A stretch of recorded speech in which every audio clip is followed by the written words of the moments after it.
Hi, everyone, and you're very welcome back to another podcast on Narcon with myself and himself. It was funny actually starting off this one.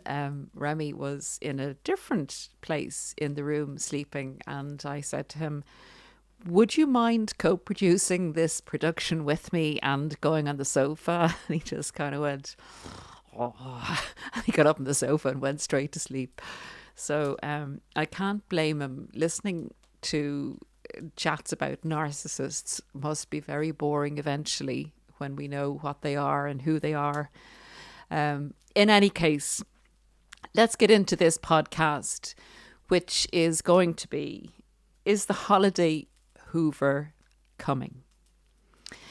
I'm making this particular subject, or doing this particular subject, covering it, because obviously in the States there's Thanksgiving coming up, I think next week or in 10 days, and there's Christmas that follows quite soon after that, the following month. And it is a prime time for narcissistic activity in relation to checking on and hoovering into the relationship their sources of supply. So we're going to cover this because it is a very emotive time for people. It is a time when all the things that we may have put aside in our healing in relation to narcissists kind of come back up, because it's a time we generally reflect on people that we have loved. And of course, we have loved narcissists, and that is why we're trying to find out about that relationship and about that personality disorder in order to really heal and to thrive, to get to know ourselves so much better. I think that's a big part of why people like to find out about what happened to them in the very confusing and chaotic dynamic of the enmeshment with the narcissist. So I don't know if you have found this, but I certainly have, and certainly in coaching, this is a repeated cycle where narcissists will hoover. And for anyone that doesn't know what a hoover is the action a narcissist takes to hoover someone or suck someone back into a relationship with them of some sorts. And this happens not just with intimate partners, it can happen with a friend, family member, work colleague, whoever the narcissist wants back for a period of time because they need something from them. Not because of your value as a human being, as a beautiful person, as a unique person. They literally see people as providers of narcissistic supply, of character traits, of finances, of childcare, of whatever it is they need. They see people as objects that can provide these services to them and for them. So the Hoover is always centered around what the narcissist wants from you, not the way they value you and suddenly realize your value as a person. It'll be the value of your services and output of narcissistic supply that they are hoovering you for. So going into the holiday season, it's a good idea, I suppose, for us to kind of straighten things out in our mind, because the holiday season is obviously a very emotive time. Why do narcissists hoover around the time of year they either discarded you, or it may be your birthday or their birthday, or a significant occasion that you shared with the narcissist, or it may be an occasion that comes once every year, like Thanksgiving, like Hanukkah, like Christmas, like any big celebration that you may have shared with the narcissist and that comes about every year. So they can guarantee at that time that you are going to be in not your normal state. You're going to be in a reflective state. You're going to be maybe more emotive. You're going to have memories come up. They hoover at these particular times for two reasons. One, that you're emotionally vulnerable, or more emotionally vulnerable than you would have been at another time of the year. And two, that there are memory markers laid down of those occasions. Narcissists will often times have made a big deal of these occasions, or had a very good experience for you around these occasions in the love bomb. So they may, for instance, have made one Thanksgiving the most memorable you've ever had in terms of displays of affection they put on and grandiose displays, gift giving, extraordinary vacations, etc. So they're fairly guaranteed to have you at the most vulnerable that you would be at this particular time of year, giving them a better chance of a successful Hoover, and also giving them the excuse, like, oh no, I wasn't contacting you because I wanted to get back with you. I was just wishing you happy Thanksgiving, happy birthday, happy Christmas. Isn't it what everybody does? Why are you getting offended? Why did you block me? Why aren't you responding? They will lack accountability for the fact that they're actually using those occasions to Hoover, and then using those occasions as excuses to say, well, they didn't just want to get in touch with you to get back into a relationship. They're just being a nice guy and a nice gal, and what's your problem? Okay, so the title of the podcast was, Is the Holiday Hoover Coming? And perhaps, if it is, when is the holiday Hoover coming? Kind of questions that can cause us rumination if we're still involved in thinking about the narcissist, even if it's been a few years, even if we're in a good trajectory on our healing.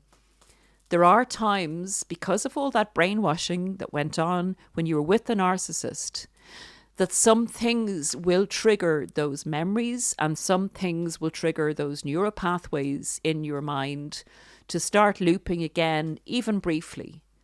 So what I'd like to achieve, and I hope it achieves, this podcast, is to kind of put structure on this and get those questions answered, and we can try and file them away. And if we find ourselves going to that place of, I wonder, are they going to contact me? Will I get a text today?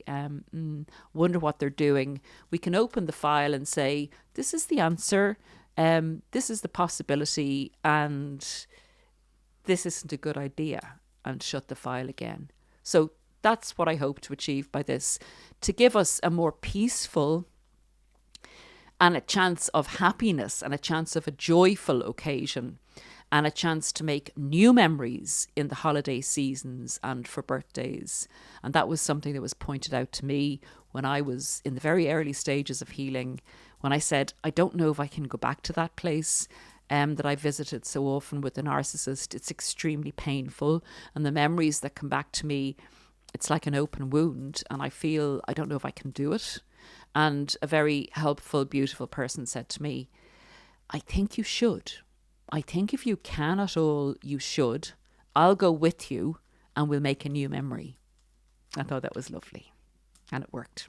So if you have the courage and it's not going to set you back too much, feel the fear, face the fear, and do it anyway and see what you come up with. I think it's worth pushing yourself a bit more forward to make progress, because you need to find out what's the other side of the pain, because I'm telling you, it is absolutely brilliant. It's like you would never, ever have imagined. It's getting out of the matrix.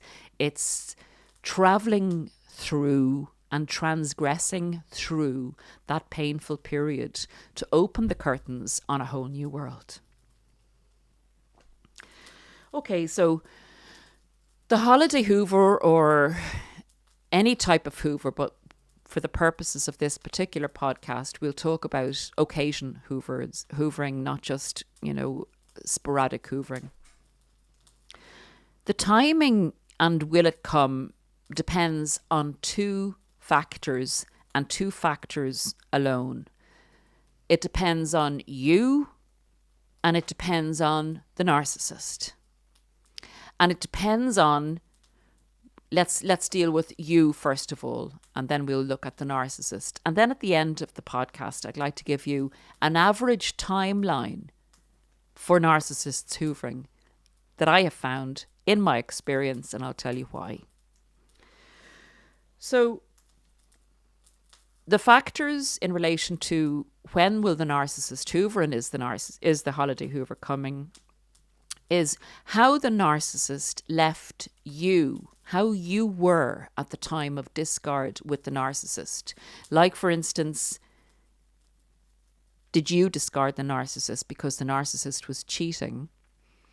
Were you putting in a lot of boundaries, and is that why the narcissist left you? Were you continually contacting or trying to get closure from the narcissist when the narcissist discarded you?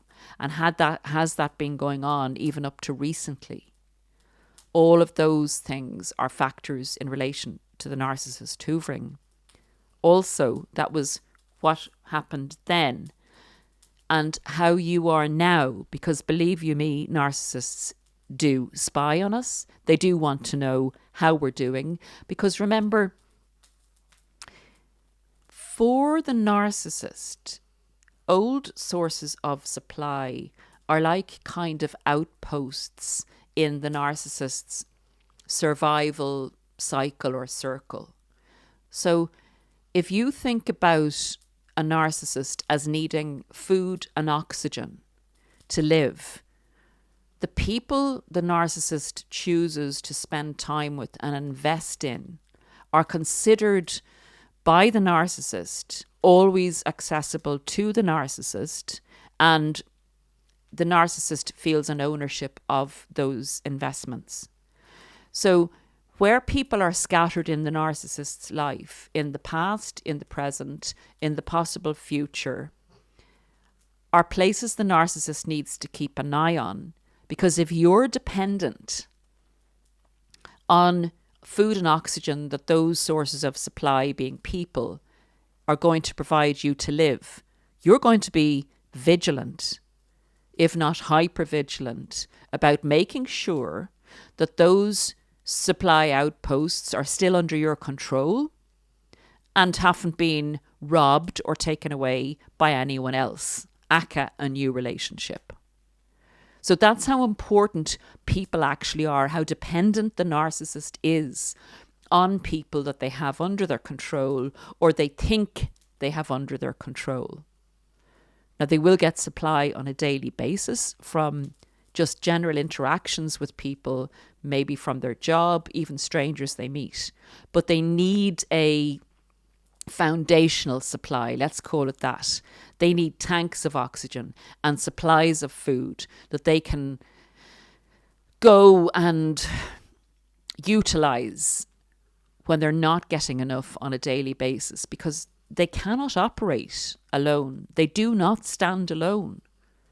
They have not developed as normal human beings have developed. They are not self-supplying, they're not self-regulating, and they're not self-sufficient. And they don't want to be. They've decided that they'd prefer to take and rob from other people than have to work and put out for themselves, even though some of them are highly successful at careers and some of them are quite well off. They still need people, an emotional output, and people believing in them in order for them to actually exist. So narcissistic supply, as well as the services other people provide, is essential. So how you are at this point in time, how accessible are you? How successful have you been since the narcissist has left? Are you back on your feet again? And if it's a narcissist that's looking for some financial input, would you be able to provide that for them? Not just the other services that you provide so beautifully. Aka, love, attention, care, physical services, whatever the narcissist would have benefited or chosen you for. So they really want to see what kind of a situation have you managed to get into since they tried to destroy and devastate you. And actually they didn't want you to ever find a way out of this world. What they did want you to do was to be as destroyed as and pinned down as possible, so that it would take you a long time to recover yourself. Because they didn't want you escaping. So after you crawled out of the pit that they left you in, they would have left the lid a little bit open. They didn't want you totally gone because they had invested in you. So they literally harvested you, sucked you dry, and left you to recover yourself. So if you have recovered yourself, they want to see what else you got for them. All the hard work that you've put into your healing. Maybe you've rebuilt your situation, your financial circumstances. Maybe you've done really well for yourself. Maybe you've gone ahead in your healing, way beyond what the narcissist actually assumed or thought would be possible. So if there's some jollies there to be had, the narcissist is not going to let anybody else be enjoying the fruits of what they consider their labour, albeit it's yours in the recovery process. So I think you get the picture, guys. They're looking and remembering how it was when they left you. And don't be fooled into thinking, when they said, and I've often said this because it was said to me, you're unfit for a relationship. You're a loser. Nobody would want you. You're crazy. You're not normal. If only you had been normal, we could have had a proper relationship. So you think that when you've heard those things, and don't ever contact me again. I don't want anything to do with you again. I don't want to know you or your family. I don't want to ever be in that kip of a house of yours. Sorry. My co-producer is losing it there in the background. I don't think he likes hearing these words again. That's Remy, for anyone that's not looking at this on video, who's now shook himself down like we all should. I think that's a very good analogy, physical analogy of what we need to do. So I transgress. So what was I saying? I was saying, yes, that we think, because we think with a normal human mind, that there's no way this person is ever going to hoover me. There's no way. The things they said to me, the way they left me, I think if they ever saw me coming, they'd run a mile. That's us thinking.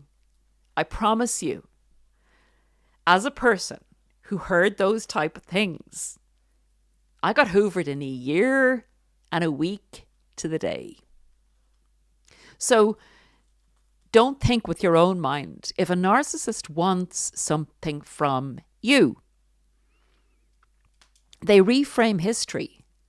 So that's the effect that where you were at the time of discard, how much you've rebuilt yourself, all of those are criteria.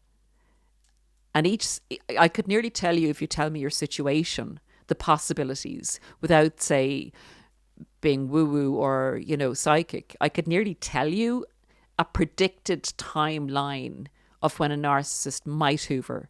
That's without the background of what might happen in their situation. But don't be mistaken into thinking that this person is never going to hoover me. This person is not like a normal person. This person has a personality disorder. And as we know on this channel, I think that there's spiritual stuff going on as well with them in the energy that they operate in. So they're not going to have the same, I couldn't possibly, go back to Paula. I couldn't possibly go back to Rick. I couldn't possibly go back to Joan. It wouldn't be right. No. Remember that dark spiritual energy going on in them? I'll go back to get what I can get from them now that they've recover themselves and produced more narcissistic supply for me to have. So without labouring that point, no matter how they left you or even how you left them, the only thing about you leaving them will be the style of Hoover that you should receive from them. Maybe more of an apology Hoover and a how are you doing Hoover than the other type of hoovering that they will do. And we'll get on to the different styles and types. It's a long time since I covered the whole hoovering subject. So the narcissist situation, and then we'll get to the timeline of the average timeline for a narcissist to hoover. So let's just take the narcissist as having been in a kind of a short-term relationship with you, or medium-term, say anything from 6 months to 2 years. If the narcissist monkey branches, as we say, or hops on to somebody else, maybe because you've put boundaries in, or you're exhausted, or the finances have gone down, or the narcissist has gotten what they actually came for, their agenda, what they came for, and they have the ability, maybe they're very good looking, maybe they're very well connected, maybe they have a big social circle, maybe you introduce them to your social circle, and they hopped on someone that they thought was going to supply them more than you were at that given time, and supply it in an easier manner. I.e., this person was just going to not realise that they were a narcissist and just give and give and give very easily. So they'll monkey branch and jump away from you to somebody else because they perceive the other person as having more to give, and mainly because it might be easier to get because you've started to put boundaries in. So they're with this new person. There are so many variables to this in relation to the new person not being as fruitful as you.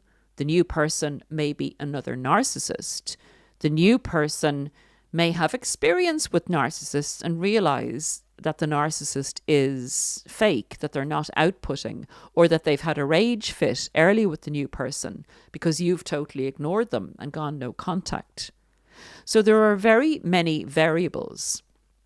Also, the narcissist may be with the new person and feeling a bit edgy about whether this new person is going to work out. So they want to make sure that they have access to you still, just in case as a backup supply or as a transitionary supply, should they need you. Remember, it's not like they can be on their own for long. Some of them will hop back to mummy or daddy for a kind of a transitional phase where they're going to get looked after and spoilt in the way they probably were as a child and not have to take accountability, not pay bills, etc.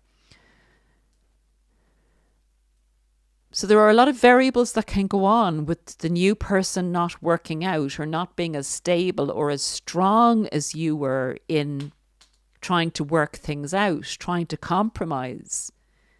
If you were the type of person that put up with a lot, that was very hopeful, that supported the narcissist a lot, that did a lot for the narcissist, that believed in the narcissist, and that endured hard times in the hope that if you worked hard enough at the relationship with the narcissist, that it would be of value because the value that was presented to you at the beginning of the relationship seemed something worth fighting for.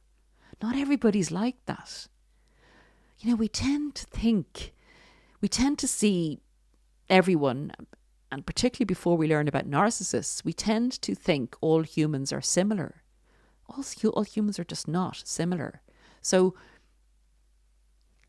it's not a given that the narcissist has found somebody like you. I'm not saying you're a saint. I'm not saying I'm a saint. I'm just saying we may have endurance. So the narcissist may not find that with the next person and may be looking quickly back to you to make sure that they could ingratiate themselves with you again or validate you and make you feel like, you know, you were the one and they made a mistake by leaving you. all the things and the tricks and the games the narcissist will play with you and your emotions, because your emotions and your emotional vulnerability and any self-doubt that they will have fertilized in you are actually a currency. Emotions are currency for a narcissist. So that's just an aside there. We're going back to the narcissist situation. Now, in some instances, the narcissist may have been with you for quite some time and may have been selectively looking out for somebody who they feel, again, I'm going back to the finances. It's not always about finances. It could be about connections, social status, jobs, it can be anything. But they may perceive that somebody else that they've met, even through their work, that were they to get serious with this person, the benefits would far outweigh the situation with you.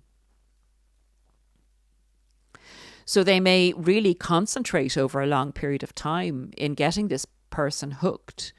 And then they may capture this person in the same way they capture everyone, with the love bomb and with the future faking and the potential and even the victim story about how badly you treated them. It's so predictable. It is boring. It's boring as hell. But a lot of people still don't know about narcissists, so it's a whole new experience to them, just as it was to us when we became entrapped.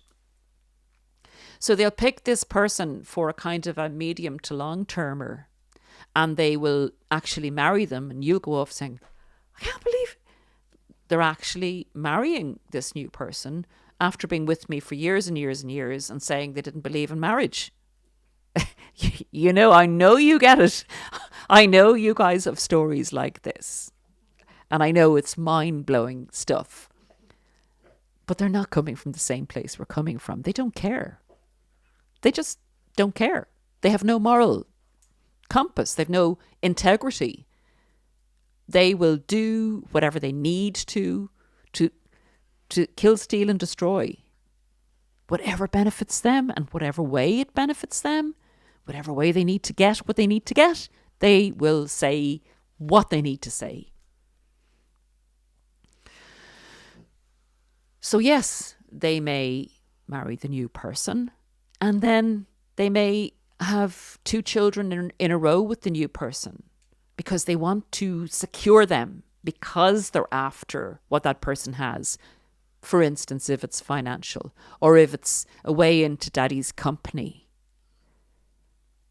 It's always about the narcissist. It is never about anybody else.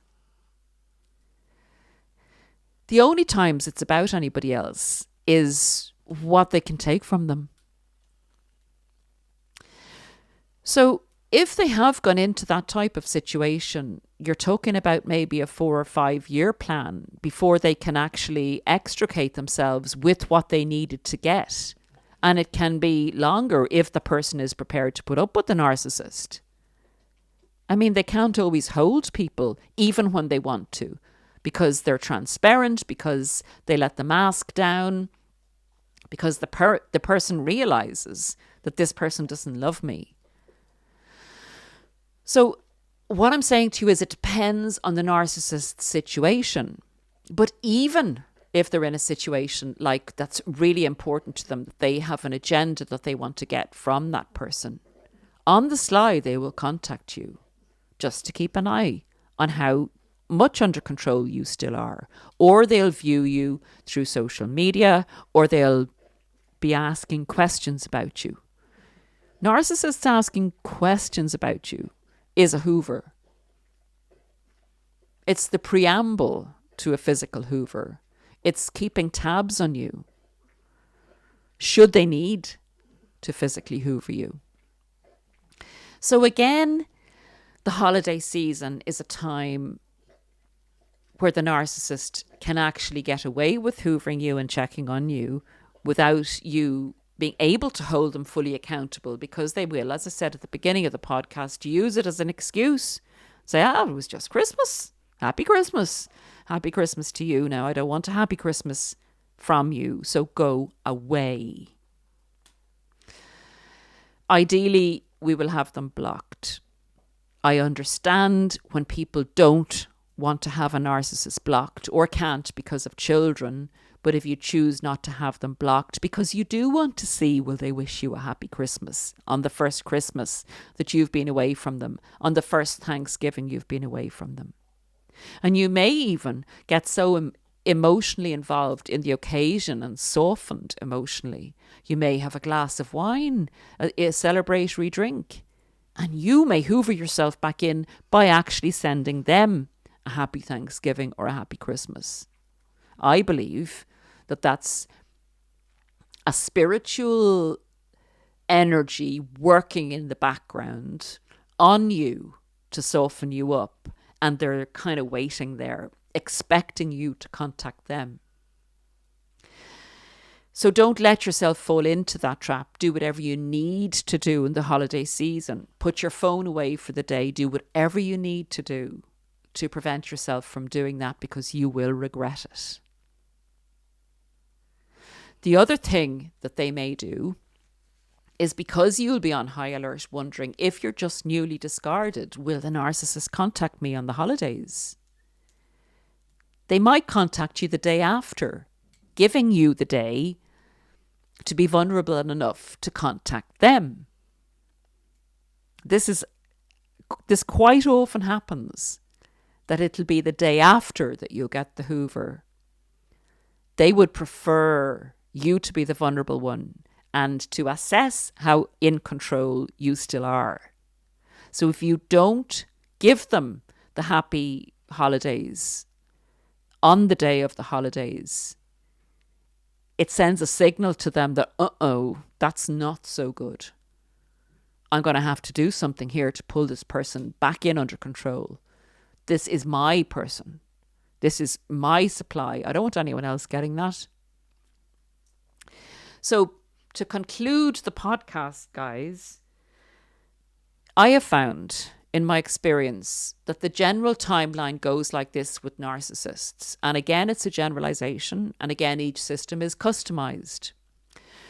But it's very difficult in the intimate relationship. The narcissist can be under quite an amount of pressure to keep a mask on, particularly if they're living with someone on a day-to-day basis, or say they move in with you 6 months after they meet you, or 4 months after they meet you, or whatever.